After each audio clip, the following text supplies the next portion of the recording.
Okay, so originally this was going to be a singular video about Gingitsune, but that quickly got out of hand and I'm a bit insane, so here we are. If you've seen my video about furry games, you pretty much know what this one is. If you still don't, just read the title, homie, it's not that complicated. So let's get started with the anime that justified this entire video's existence. Gingitsune, aka Silver Fox. Gingitsune is an anime made a long time ago in a galaxy far, far away known as December of 2013. It follows the teenage life of the young Makoto Sayaki, who's a shrine maiden. However, instead of defending the Gensokyo from, I don't know, lesbians? I know nothing about Toho, I should have used a different example. Makoto's job is to act as the intermediary for the shrine's resident furry, the Herald Gintaro. He acts as an intermediary with the gods, sees the future, divines locations, and other helpful things. Only people with what characters call the sight can see heralds, including but not limited to Gintaro. So it usually falls onto Makoto and one other character I'll get into later to either solve the supernatural problem or seek supernatural help. The anime is slice of life in nature, focusing on Makoto as she goes through her high school life, the problems she encounters, and the way it bleeds into the supernatural. Like, for example, in episode 1, someone at Makoto's school asks her to tell the future so she can make up with her boyfriend. But she doesn't listen to Makoto's advice, getting mad at her, who in turn gets mad at Gintaro. Which then causes the problem of Makoto getting into a fight with Gintaro right when she needs to use his power to find a missing cat. The natural affects the supernatural, which then affects the natural, so on and so forth. I do like Gintaro and Makoto for the way they play off each other. Makoto is bubbly and earnest, but inexperienced, while Gintaro is old and grumpy, but knowledgeable. Common story beats between episodes is Makoto finding a problem, Gintaro saying leave me out of it until she drags him along anyway. One can make up for the other's shortcomings due to their differences. It's a simple dynamic, but one that works. It actually makes the story feel relatively unique since it's a chill slice of life fantasy where magical elements are used to solve mundane problems. Or the way magic bleeds into everyday life and complicates a mundane situation. Like, take this, Makoto's dad takes in a young boy named Satoru Gojo. That's right, this is a prequel to Jujutsu Kaisen. Actually, I'm just kidding. He's named Satoru Kamio, and just like Makoto, he has the sight. This is Gingitsune putting its own unique spin on the situation, because this mundane situation now means Makoto isn't the only one who can see Gintaro, and the magical bleeds into the mundane even further when we realize that Satoru brought along his own herald, Haru. Both Satoru and Haru are major characters in their own right, carrying entire episodes. I really do like them as characters because they act as foils to Makoto and Gintaro. Satoru is more knowledgeable about heralds than Makoto is, but his shyness prevents him from acting when he should. As for the heralds, Haru does act, but the little one's inexperience means that she gets involved with things she shouldn't. There are a few other major characters in the series, like Makoto's friends Funabashi and Ikigami. They're just regular people, but they have their own unique personalities, which makes them stand out. Ikigami, for one, despite being one of those typical mean girls, has a soft spot for cats, and Funabashi is into dilfs. That's not a joke, she's into Makoto's father, and you know what? Based.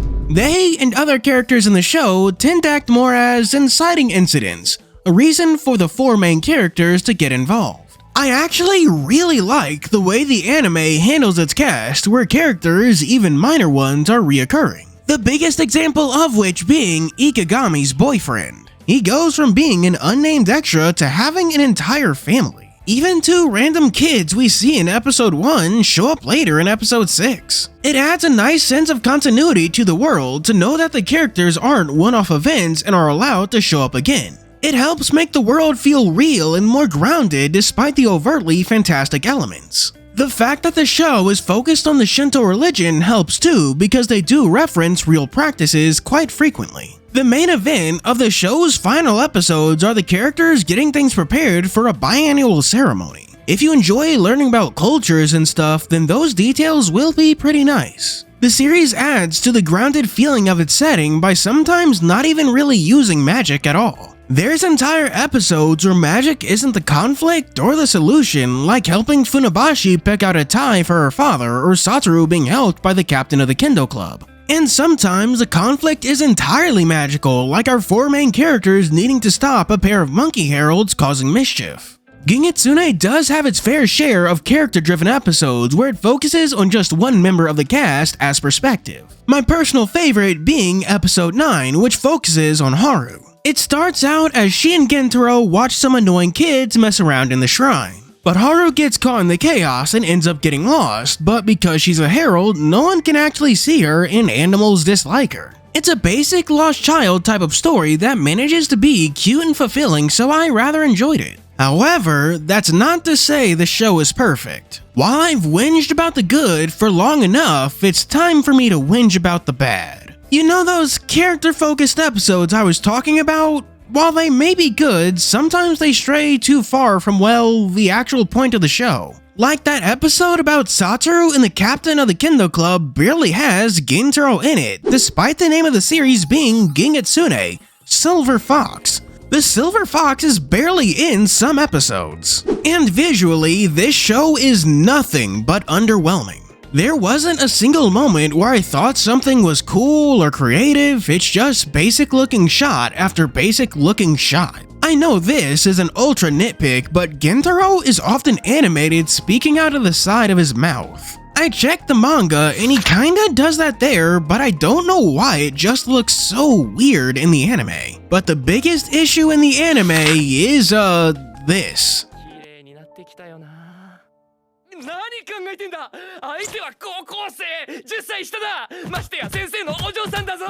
Episode 8. Why? Like, I can overlook this kind of shit in clearly fantastical settings because, like, the normal rules don't apply. But Gingitsune is grounded, so this episode isn't charming or funny, it's just fucking horrifying. They just straight up say that he is a decade older than her and her father's subordinate. The law, Haru. It's because of the law. I'm not gonna lie, I take an entire point away from Gingitsune just for this episode, giving it a 7 out of 10. There's a lot of good ideas and episodes here, but sometimes it strays too far from the initial premise, which makes some episodes boring. Bland animation and a boring soundtrack doesn't help either. Also, he should be in jail. You know, despite my complaints, I do wish Gingitsune was more popular. The manga doesn't have a complete translation, not even an unofficial one. Quite the shame, really. Thankfully, the same can't be said for the next thing we're covering. It's based on a manga I read way before the anime even came out. The Masterful Cat is depressed again today. Okay, right away, I'm gonna tell you something important. This anime was made by Studio Gohans. You might know them, they made that one anime, Handshakers, that Mother's Basement roasted a few years back. Unlike the last guys, they do have a distinct visual style that goes beyond character design and into shot composition. And while I won't say it's poorly animated, I won't even say it's unimpressive. However, I also won't say it's not shit. I have never once seen the opening because those large sweeping tracking shots they do make me sick. Like actually physically sick. Thankfully, Gohans doesn't really do that much in this, but if you get motion sickness easily, just be on the lookout for when Gohans decides to be themselves. Then there's also that thing they do with colors where everything just looks kind of muted? Like I'm not going insane, right? It looks like someone just turned the saturation for everything way down. It's another one of those things that Studio Gohans tends to do, and I'll get into why it bothers me so much later. I still have to introduce the actual story. The Masterful Cat is depressed again today. Oh wow, that name is long. Follows the life of the salarywoman Saku Fukuzawa. On the surface, she's calm and confident, beautiful, and the best worker in the office. But in reality, she's lazy, slovenly, oversleeps, and barely has her life together. So, how does she thrive? Thanks to her cat, Yukichi. He can cook, clean, repair furniture, do finances, buy groceries, do makeup, and is generally just a more competent person than Fukuzawa. And that is pretty much all the setup you need to know. That's because, rather than having a singular overarching plot, the series is basically a collection of skits where we see Yukichi and Fukuzawa navigate their lives. Sometimes it's Fukuzawa coming home drunk after work, forcing Yukichi to take care of her. Other times it's Yukichi being forced to take care of a cat for the day. It's a cute series of stories about girl fail and male wife, and the conflicts they get into with each other and the world around them. It's good comedy, which is sometimes undercut by justification for Fukuzawa and Yukichi still being together. Whether they be flashbacks or in the moment, it's impressively cute and gives the story something to do other than just throw joke after joke at you. And the series handles this well by having the comedy and cuteness blend wonderfully into each other. However, to add some variety to the cuteness and the comedy, we have the supporting cast. There's Fukuzawa's coworkers who can't seem to understand how she girl bosses as hard as she does. Then there's also Diamond-chan, the kitten that idolizes Yukichi. The two biggest members of the show's supporting cast is first Fukuzawa's boss, Kaori or Izuka. He's one of the few people who is actually aware of what Fukuzawa was like before she got Yukichi. His involvement often forces Fukuzawa to scramble as she hides her giant cat and only gets more complicated when he has her babysit. And on the other hand, we have Ryo Nishihana, who's a cousin of one of Fukuzawa's co-workers while she herself works for the store Yukichi frequently shops at. She has to manage her cat-loving manager and ends up catching the fifis for Fukuzawa. Yeah, that's not even me joking, she's bisexual. Whoa, he's bisexual, I didn't know that. By the way, I'm bisexual.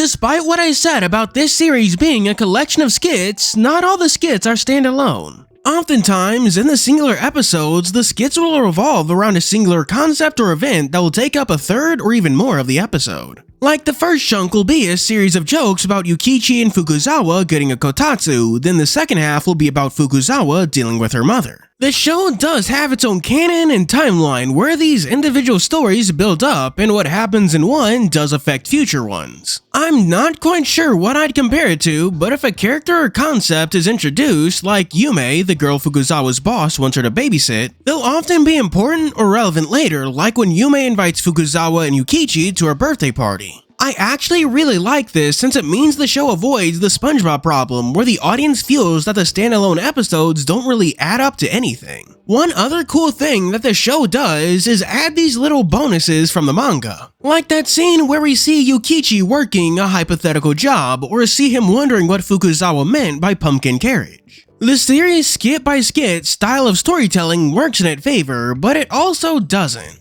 If you don't like the joke or the concept, just give the show a few minutes and you'll usually be on to the next. However, that does mean the things you do like will also quickly be dropped as the show moves on. I won't begrudge the anime too much because that's also a problem that exists in the manga, but I will begrudge it for its own unique mistakes, specifically the visuals. You've been watching the footage while I've been speaking, and have you noticed how muted some tones look? And these muted colors may work for more down-to-earth and realistic anime, but this is one with a walking, talking, anthropomorphic cat. The show isn't realistic in the slightest, so why go for the realistic muted tones? And it's made even worse by the fact that sometimes the tones aren't just not muted, but the saturation is turned up. It's so jarring to go from one scene where it's turn it up straight to another where it's turn it down. Even worse by the fact that the muted tones don't just clash with themselves but with everything else about the series.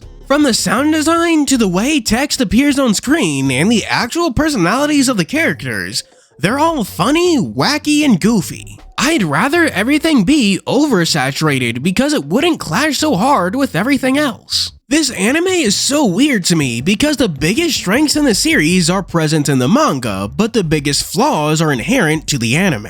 And while I didn't notice it on my first casual watch, once I started rewatching for this review, it bugged the hell out of me. The Masterful Cat is Depressed Again Today is a 9 out of 10 manga, but this is like an 8 or 7.5 anime. It's not bad, but there are just these tiny things that will annoy the shit out of you. Watch the anime if you want, but you wouldn't be doing yourself any harm to read the manga. Little known fact, I don't just read manga, I dabble in webtoons, manhwa, and manhwa. This series falling into the latter category, and it's called Fabulous Beast. It's based on a Chinese manhwa called Yu Shou Yan, literally translating into There Be Beast or There Are Beast. I'm not sure why they chose for the donghua, the Chinese word for anime basically, to be called Fabulous Beast instead. Maybe they just wanted to fill the Google search results with Harry Potter and make my life harder for no reason. Like the name implies, major characters in the show have their origins in major myths and folklore. They're all venerable and great, awesome and amazing, or at least they should be. In modern times, these noble creatures have found themselves in increasingly worse spots. The protagonist of this show, PP the Pichu, being one of many auspicious beasts whose lives are kinda sucky. However, his old friend Sibu Zhang gives him a call with a job opportunity.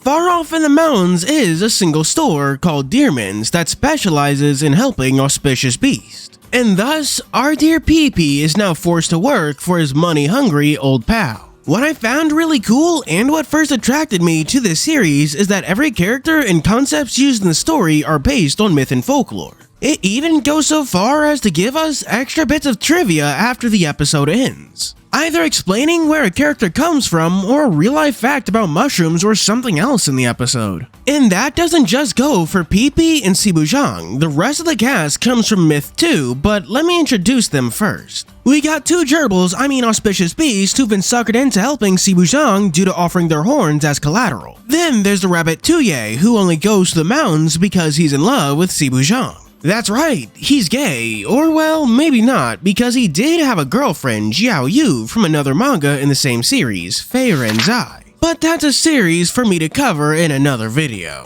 Then there's Tao Tie, the demon that ate his own body and now looks for a new one. There's also Liang and Ba Jin, heirs to the Dragon Palace after their father spent a night with a tile cat. There's Shou, the jewel-spitting mongoose who does exactly what it says on the tin, and Di Ting, who works in hell and can discern all good and evil, and Zan Yu, the Mount of Chi-Yo. This may seem like a huge cast, but for the kind of story Fabulous Beast tells, it's kind of small. That's because Fantastic Beasts is similar to something like Gravity Falls. The show is almost entirely episodic, without things really linking into each other. The story is just a mechanism to introduce our weird cast of characters to a situation and get jokes. Sometimes it's Di Ting inviting the rest of them to hell, or maybe it's Tuye doing his damnedest to get that mask off of Sibu Zhang's face. It helps that each of the characters have their own gimmick, that way even though they're put in the same situation, you can tell a bunch of different jokes with them.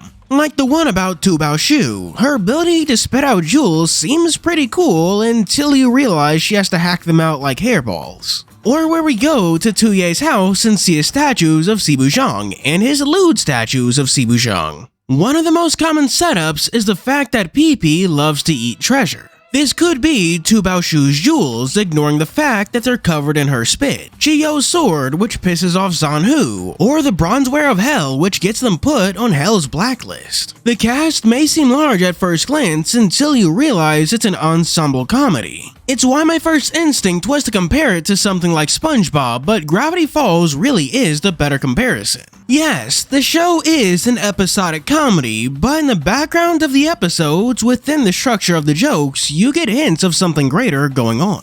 Like, why won't Sibu Zhang take off his mask? Why can't PP return to his true form? And what's the real reason Sibu Zhang is in the mortal realm? We're only reminded of these plots every so often, and it gives you a reason to keep watching outside of the comedy. Granted, even if the show didn't have much going for it, it's easy to watch. Honestly, I binged my rewatch of this show on a Saturday morning with a breakfast bagel, and it was fucking peak. Like actual Saturday morning cartoon stuff right there. Well, almost, because episodes of Fabulous Beast aren't 20 minutes long, nor are they the standard 13. They're only like 7. Considering there's like 12 episodes across 2 seasons, cutting out about 2 minutes for the OP and ED, that's like 120 minutes for the entire series. That's about as long as a single movie for this entire show. Fuck finishing this entire show in a single day, you can finish this entire thing in a single morning. It's what I did. On one hand, like I said, it makes Fabulous Beasts super digestible, an easy and pleasant watch. However, it also means that there is genuinely not much content. It's pure witchcraft, actual black magic that I've made this section of the video last this long to begin with. I'll have to take away some points for the lack of content, and that the lack of content also means we don't really get any of the answers to the interesting questions the show brings up. Fabulous Beasts gets an 8 out of 10. It's cute, it's fun, and if you think it's going to be anything more than that, well, I hate to break the bad news. I'm not too sure where I first heard about this one. I think it may have been on Twitter and the name was just sort of stuck in my mind until fairly recently. Fair warning, this series is surreal and graphic, so viewer discretion is advised. It's an indie animation project starting as a Kickstarter that really hit it off. It follows an alien who crash lands on the planet of Michinoku, meaning dead end or end of the road. His partner is killed, but the alien is allowed to live on by undergoing a baptism, becoming deer, and yes, that is the closest thing he gets to a name. What follows is a strange journey. No, not the SMT game, put it down. When the Lord's son dies, Deer accompanies the Oni priest to lay him to rest on the mountain. But things aren't normal, nor are they okay. In the night, the box moves and leaks some sort of strange black fluid. And then Deer and Oni find a wounded Japanese soldier. There's flashing images and voiceover. They take him to a pair of cat doctors only for him to be experimented on and die, but all of that was only an illusion. Like I said, this story is weird and surreal, asking you to find the meaning in the events. Hell, my takeaway from the whole Japanese soldier subplot is to rethink our ideals. Is it wrong to strive for something simple? Is sacrificing yourself for a cause worth it? These are just my takes, but they might not be yours. Keep in mind, this is an unfinished indie solo project, so don't go expecting the same stuff you would see from anything on TV. That being said, the sense of style we're given in the setting is top-notch with this horrific version of ancient Japan. We don't get to see much of it, but there's this dark fantasy meets sci-fi twist to everything that just makes me want to keep going and see more. And the sound design is wonderful. It's hard to describe, but you get this variety of subtlety and presence that just blows my mind. A character we don't get to see much of, but that we know exists, is the mountain god. This thing that's apparently living and dead, and it's just spectacular. The episodes are short. The total runtime of every one released so far is like 30 minutes, so there's not much for me to talk about. I'm capable of witchcraft, not miracles, but that won't stop me from giving Michinoku-toge a 9 out of 10. It's got both dub and sub, and it's free to watch on YouTube, so of course I'm putting a link to it in the description. There's not much content right now, but I'll definitely get to covering it again when there's more. I've made my feelings on the next show we're covering quite clear before. I would make a small clip compilation of all the times I've mentioned it before, but I don't want to sift through all my videos to do that. So let's just start what we all knew was going to happen as I get into Brand New Animal. BNA is a show I've talked about before on this channel. Granted, that video was just analyzing one episode out of the bunch. We'll recommend you go and give it a watch. But let me properly introduce this show for those that don't know. Brand New Animal is an anime made by Studio Trigger, the guys who made Kill la Kill. The show takes place in a world of beastmen and humans. Michiru Kagemori was a regular teenage girl, but through some wacky fucking accident got turned into a beastman. So she flees human persecution into the beastmen's only haven, Anima City. Due to her special circumstances, she gets tied up with the government and works alongside Shiro Ogami, the dude who gets all the sexy fan art. I mean, Anima City's lone defender. I want to say that's the concept of the show, but it's really not. BNA has heavy themes of persecution, discrimination, and minority rights. It's a touchy subject that's hard to get right, which is why I really like the initial setting. When dealing with allegories, especially those regarding minorities, it's important to be cautious. Allegories are representative by nature, so it's very easy for someone to read something the author doesn't intend. Like giving a valid reason for oppression and fear, something that happens when you use a predator versus prey dynamic like Zootopia. On the other hand, the world of Beastars... Okay, real talk, it's like 1:35 p.m. when I'm writing this, and I've been up since like 7 p.m. And no, I did not misspoke. I mean, I've been up since 7 p.m. last night. I should probably stop voicing the script and go to bed, but I won't. As I was saying, on the other hand, the world of BNA has both humans and beastmen, which avoids grievances like prey having legitimate reasons to fear predators. For the most. I like Michiru as a protagonist for this story since one of the biggest themes of Brand New Animal is specifically self-segregation. On one hand, wanting to form your own communities where you're safe from discrimination is a reasonable and valid thing. Michiru herself seeks out Anima City to escape such violent persecution. But we and Michiru get to see more and more of Anima City as the episodes go on. From the human, or well, beastman trafficking to terrorism, we're left to ask if Anima City's existence is a good thing. The two biggest moments where such an idea is brought up is first when Michiru and her friends sneak off to a party in the human world. Fuck anthropology, fuck zoology, humans simply don't know enough about how beastmen work to not accidentally kill them, let alone see them as actual people and not things to be put on display. Or when the beastman Pinga does a terrorism, explaining that he's a migratory bird beastman. The current laws governing airspace that Anima City defends quite literally don't suit him.